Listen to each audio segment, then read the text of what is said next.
فبأي آلاء ربكما تكذبان۔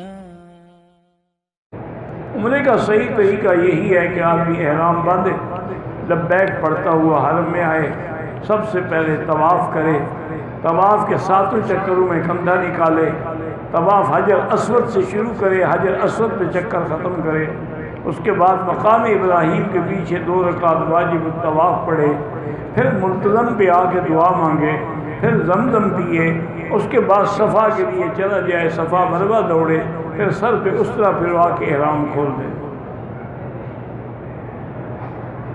ایک طواف جو ہے اس سے ثواب اتنا ہے جیسے کوئی غلام خرید کر کے آزاد کرے۔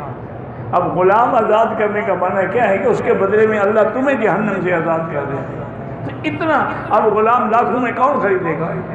بلکہ ایک روایت میں غلام بھی ولد اسماعیل سے ہو، ولد اسماعیل میں پہلے غلام ہی نہیں ہوگا، اگر ہو تو کتنے کا ملے گا؟ کروڑوں میں بھی نہیں ملے گا۔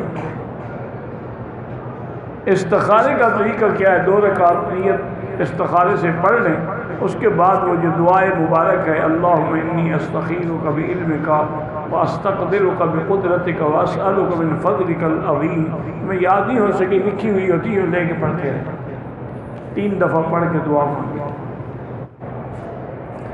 40 نمازیں مدینہ منورہ میں پڑھنا بہت بڑی فضیلت ہے، اللہ نصیب کرے، لیکن نہ پڑھ سکے تو زیارت ہو جاتی ہے، لیکن 40 نمازیں پڑھے تو الحمدللہ اللہ اس کو نفاق سے اور جہنم سے بری کر دیتے ہیں، اور 40 نمازیں پڑھنے سے اللہ پاک اس کو نمازی بھی بنا دیتے ہیں۔